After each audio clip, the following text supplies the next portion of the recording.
was a major African American community. It was, if you look at old maps and you look up history, it was called the Sideburn Civic Association, and this was a very very thriving African American community. And I loved the names, the Goins family, the Root, and recognizing the contributions, recognizing the settlements, the stories of people who came from slavery, became freed African Americans who settled in this area, who literally built this country.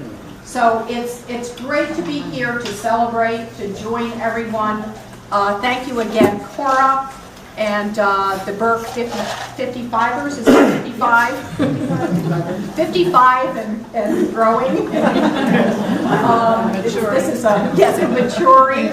This is a really great community. So thank you again, Cora. It's wonderful to be here with everyone, and especially to celebrate folks who have celebrated their 90th plus birthdays. People are living longer and healthier, and that is a real demonstration of the folks who we have here with us today. So thank you. Can I call on Supervisor Cook? Well, I think most of what was going to be said has been said, but it's always great to be here at the Penn Center. And Sharon, thanks for joining us here. And Sharon and I share an interest in history, and you know, it's really been a joy to learn the history of this area.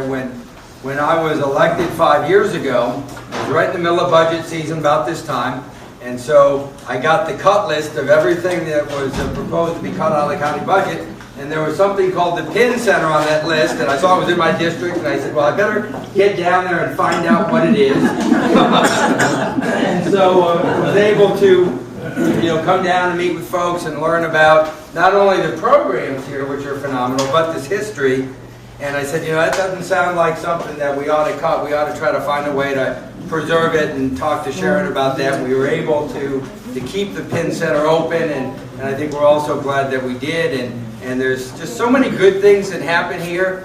Come down, after school, and the kids are all here, and then you come during the day, and the seniors are here, and there's events at night, and it's a great little community center and a great history that we celebrate. And it's been a lot of fun to have Cora teach us the family histories, and to meet Ms. Denny and Ms. Goins-Kelly and others, and now the Pearsons today, and to learn a little bit about families who have lived here for a long time. And I know my family, 3 of my grandparents were immigrants, and one grandparent lived in where I grew up in upstate New York for over 200 years. And so it's nice to have those connections with land, as well as folks. In fact, I've got relatives who traveled through here, and a few are buried down the road in Columbia Pike in Arlington. And we all have those family histories, and it's important to keep that history alive in a place like Fairfax, which is changing so much and which has growth and development and everything else. And so thank you for everything that you're all doing to keep that piece of history here, so we can all learn it and pass it on, because it's part of who we are. With that, I've got a couple of certificates. We get to do this stuff, and first I have a couple for the birthday girls, if I can say that. Not everybody who turns 29 gets a certificate. When you come back in 7 and 8 years, when you turn 100, you get a letter from the president. But when you get to be 90 or so, you can get a certificate from the supervisor. So one for Ms. Sakahara and one for Ms. Koryusko. I'm going to butcher your names, but anyway, thank you. Happy birthday. If I can just give you these, maybe we can get a picture. Cora's going to take a picture. It's a special treat. I feel such honoring to be. It certainly is appreciative that you recognize the history of the church as well as these individual members. Thank you so kindly for that expression. We certainly appreciate that on behalf of Great Little Zion. Thank you so much. His hand formed you and made you the person you are. He compares you to no one else. You are one of a kind. You lack nothing that His grace can't give you. He has allowed you to be here at this time in history to fulfill his special purpose for this generation. And I thank you all, ladies, for coming. My Fairfax, he has a brother in Rappahannock County that has an orchard. And we buy apples from him. I have bought 5 bushels of apples in the spring, not all at one time. I mean in the fall, I'm sorry. And they're $25 a bushel, but they are good smokehouse. And I know that the Lord knows what smokehouse apple is. Most of you in here now are at my age. You don't know what a smokehouse apple is. But this, I hate to pull out, but this happens to be one from the Safeway.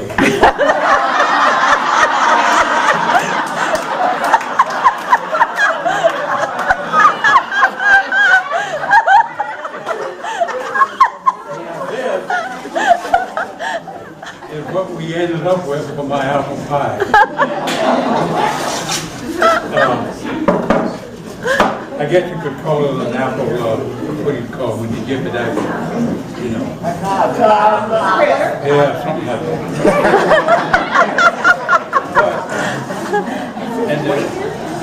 Now, the other thing about it, 2 months ago, I was thinking about today, I'd be able to get up and walk around and do something. I tried it yesterday. I couldn't do a thing because I couldn't stand up too long. My legs were giving out. And so Maria said, what do you want to do? So she actually, I get her credit for making this because I just couldn't stand up there to peel those apples. I think there are 15 apples in here. But 5 of these apples are the good apples from Now, those apples we kept. Which side they began to rot.